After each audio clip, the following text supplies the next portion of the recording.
les Georges, j'espère que vous allez bien. Donc aujourd'hui je reviens pour une nouvelle célébration qui était beaucoup célébrée à l'époque, un peu moins maintenant. Je vais vous parler du festival de Champs-Dié. Champs-Dié est célébré le troisième jour du troisième mois lunaire, ce qui lui donne également le nom de festival du double 3, donc troisième jour, troisième mois.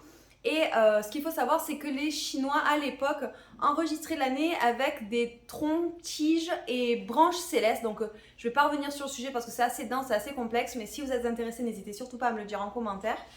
Bref, et le Si, en fait, signifiait le premier jour du troisième mois lunaire. Donc vous allez vous demander, mais pourquoi tu nous dis troisième jour du troisième mois lunaire et là tu nous dis premier jour du troisième mois lunaire, mais on va voir ça tout de suite après.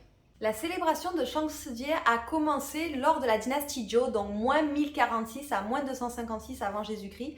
Et les origines de cette célébration sont plutôt méconnues. Certains disent que Champs-Dié a commencé avec un dîner au bord de la rivière, d'autres disent que en fait, Champs-Dié c'était le principe de l'immersion dans la rivière pour éloigner les mauvais esprits. Donc il faut savoir qu'à l'époque, Champs-Dié c'était à la fin du printemps. Donc voilà, la nature était de nouveau verte et fleurie, l'eau de la rivière était plutôt bonne et non plus très froide. Et bien évidemment, on passait donc du printemps à l'été et avec tous ces changements de saison, il était facile d'attraper froid, d'attraper de grosses maladies. Donc à l'époque, la médecine n'était pas très développée et on pensait que la rivière était un bon moyen de guérison et on appelait ça en fait Fuxi Xingyu. Donc voilà, le fait de se baigner pour enlever la maladie et les mauvais esprits qui pouvaient habiter dans le corps. Cette célébration a été décrite dans le livre des Song, donc, qui est très connu du peuple chinois, aussi bien à l'époque que de nos jours. Et donc du coup, cette célébration était supervisée par des chamans parce qu'on commençait tout d'abord avec un sacrifice aux ancêtres, donc on utilisait de l'encens, on faisait des offrandes au bord de la rivière et ensuite on allait se baigner dans cette même rivière dans laquelle on incorporait des herbes médicinales purifiantes.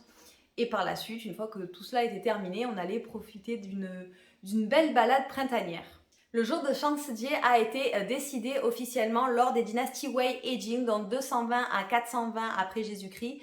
Et c'est comme ça que nous sommes donc passés du premier jour du troisième mois lunaire au troisième jour du troisième mois lunaire.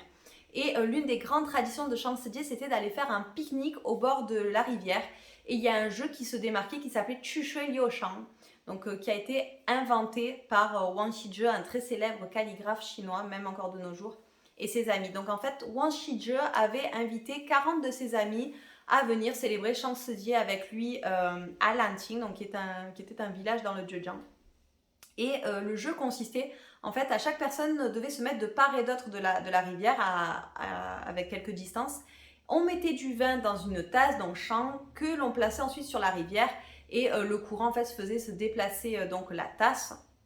Et une fois que la tasse s'arrêtait devant une personne, la personne devait boire cette tasse-là et devait écrire un poème. Et c'est comme ça qu'on s'est retrouvé avec pas mal de poèmes qui ont fait la préface du Pavillon des Orchidées, qui est l'une des œuvres majeures de Wang Shizhe, si ce n'est la plus grande, qui est mondialement connue. Et un peu comme l'absinthe avec nos grands poètes français. Mais du coup, Wang Shizhe par la suite a tenté d'avoir la même inspiration, le même tracé. Il n'y est jamais arrivé à son grand regret et c'est ce qui en fait l'œuvre la plus belle de Wang Shizhe. Les pivoines de Chine sont très célèbres pour Champs-Dié car en effet à l'époque la pivoine était un signe d'amour. On offrait une pivoine afin de déclarer sa flamme. Et du coup, c'est comme ça que la pivoine est devenue très célèbre, mais également très chère.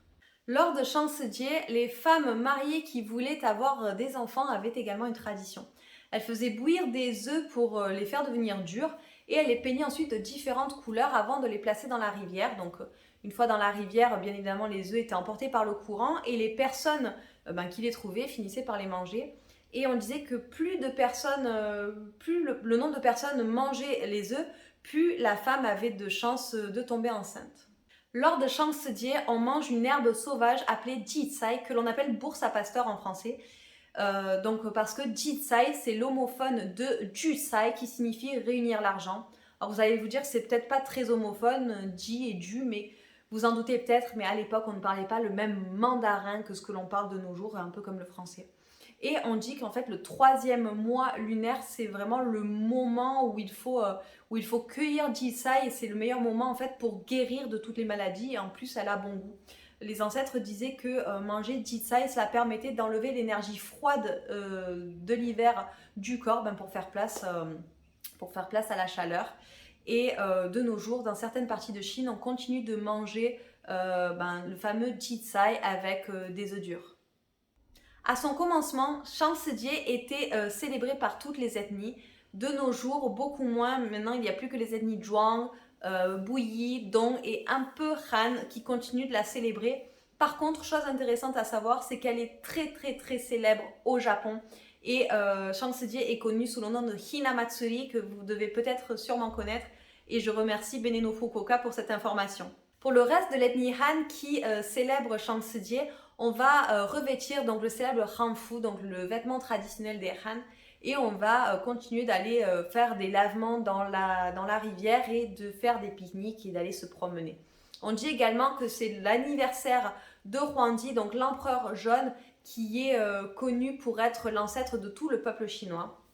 En ce qui concerne les Dong, on va célébrer avec des feux d'artifice. On va également faire des combats de taureaux et d'oiseaux.